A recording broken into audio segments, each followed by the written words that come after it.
Warahmatullahi wabarakatuh. Alhamdulillahirabbil alamin. Wassalatu wassalamu ala asrofil anbiya'i wal mursalin wa ala alihi washabihi ajmain. Amma ba'du. Puji syukur kehadirat Allah Subhanahu wa taala yang telah memberikan kita kesehatan dan kesempatan sehingga kita bisa bertemu lagi dalam perkuliahan hari ini. Dan kami dari kelompok 4 akan menyampaikan materi tentang pendekatan etika bisnis dalam pengambilan keputusan. Saya Madia Indriani yang akan menyampaikan terlebih dahulu tentang materi ini, kemudian nanti akan dilanjutkan oleh rekan saya Septia Yulandari. Baik, yang pertama, pengertian keputusan. Keputusan adalah pilihan-pilihan dari dua alternatif atau lebih. Keputusan biasanya diambil ketika terjadi masalah. Untuk mengatasi masalah yang terjadi dalam suatu organisasi atau dalam perusahaan, diperlukan suatu kebijakan dalam pengambilan keputusan yang baik.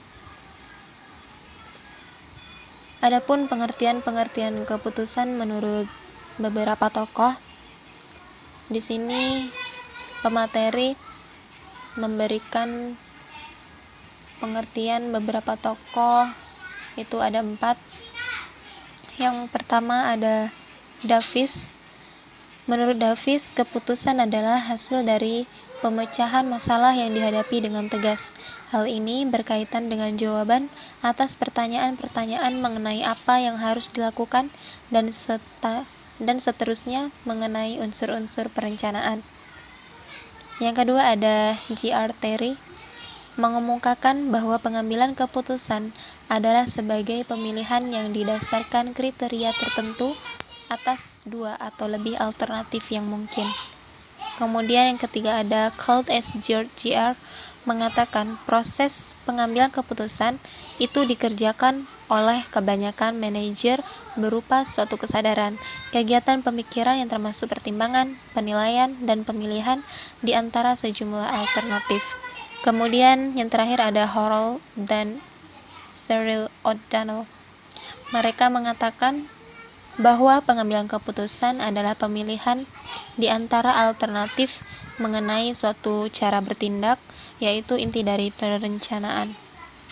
Suatu rencana tidak dapat dikatakan tidak ada jika tidak ada keputusan. Suatu sumber yang dapat dipercaya, petunjuk dan reputasi yang telah dibuat. Selanjutnya, teori-teori dalam pengambilan keputusan dalam etika bisnis. Yang pertama ada teori utilitarisme, yaitu tindakan yang dimaksudkan untuk memberikan kebahagiaan yang maksimal. Kemudian teori deontologi, yaitu tindakan berlaku umum dan wajib dilakukan dalam situasi normal karena menghargai norma yang berlaku. Terus ada teori hedonisme, yaitu berdasarkan alasan kepuasan yang ditimbulkannya, mencari kesenangan, menghindari ketidaksenangan. Dan terakhir ada teori eudemonisme, yaitu bertujuan akhir untuk kepuasan. Selanjutnya kita masuk kepada proses pengambilan keputusan. Yang pertama ada pemahaman, menyelidiki lingkungan kondisi yang memerlukan keputusan. Data mentah diperoleh, lalu diolah dan diperiksa untuk dijadikan petunjuk yang dapat menentukan masalahnya. Kemudian perancangan, menemukan, mengembangkan, dan menganalisis arah tindakan yang mungkin dapat digunakan. Hal ini mengandung proses untuk memahami masalah, untuk menghasilkan cara pemecahan, dan menguji apakah cara pemecahan tersebut dapat dilakukan. Kemudian terakhir ada pemilihan, memilih arah tindakan tertentu dari semua arah tindakan yang ada. Pilihan ditentukan dan dilaksanakan. Baik, selanjutnya akan dilanjutkan oleh Saudari Septia Yulandari. Selanjutnya adalah kriteria pengambilan keputusan yang etis. Pertama, pendekatan bermanfaat. Konsep tentang etika bahwa perilaku moral menghasilkan kebaikan terbesar. Yang kedua, pendekatan individualisme. Konsep tentang etika bahwa suatu tindakan dianggap pantas ketika tindakan tersebut mengusung kepentingan terbaik jangka panjang seorang individu.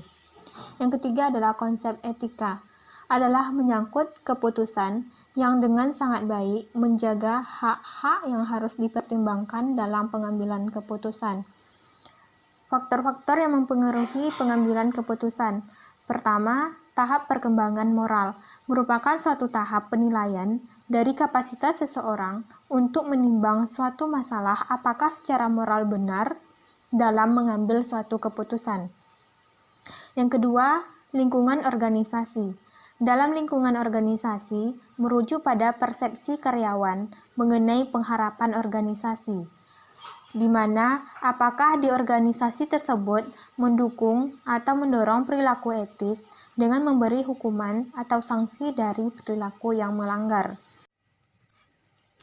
Ketiga adalah tempat kedudukan kendali. Seseorang individu yang memiliki moral kuat dapat terbawa oleh suatu lingkungan organisasi sebagai tempat kedudukannya yang mengizinkan atau mendorong praktek-praktek pengambilan keputusan tak etis. Selanjutnya, dasar pengambilan keputusan. Pertama, berdasarkan intuisi atau perasaan. Keputusan diambil berdasarkan perasaan lebih bersifat subjektif, di mana dapat dilakukan oleh satu pihak. Yang kedua, berdasarkan rasional dan masuk akal. Keputusan diambil bersifat objektif, berkaitan dengan pemecahan masalah yang memerlukan pemecahan rasional. Yang ketiga, berdasarkan fakta. Keputusan yang berdasarkan sejumlah fakta, data, atau informasi yang cukup. Yang keempat, berdasarkan pengalaman. Keputusan yang berdasarkan pengalaman sangat bermanfaat bagi pengetahuan praktis. Pengalaman dapat dijadikan sebagai pedoman penyelesaian masalah. Yang kelima, berdasarkan kewenangan. Setiap orang yang menjadi pemimpin memiliki kewenangan dan tugas mengambil keputusan dalam rangka menjalankan kegiatan demi tercapainya tujuan organisasi yang efektif dan efisien. Selanjutnya akan disampaikan oleh Saudari Rahmayuni. Selanjutnya, pendekatan pengambilan keputusan, yaitu konsekuensialisme, utilitarianisme, atau teleologi. Pelaku konsekuensialisme sungguh-sungguh dalam memaksimalkan manfaat yang dihasilkan oleh keputusan. Faham ini berpegang pada prinsip bahwa suatu tindakan itu benar secara moral dan hanya tindakan itu memaksimalkan manfaat bersih. Dengan kata lain, suatu tindakan dan juga keputusan disebut etis jika konsekuensi yang menguntungkan lebih besar daripada konsekuensi yang merugikan. Utilitarisme klasik berkaitan dengan utilitas keseluruhan, mencakup keseluruhan varian. Oleh karena itu, hanya dari manfaat parsial dalam pengambilan keputusan etis dalam konteks bisnis.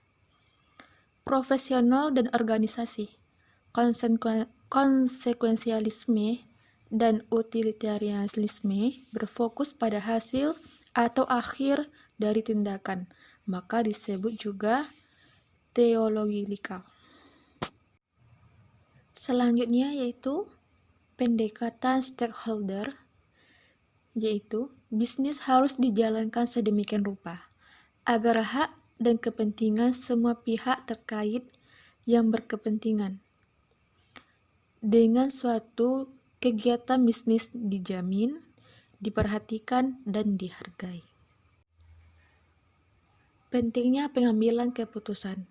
Pengambilan keputusan mempunyai arti penting bagi maju mundurnya suatu organisasi, terutama karena masa depan suatu organisasi banyak ditentukan oleh pengambilan keputusan.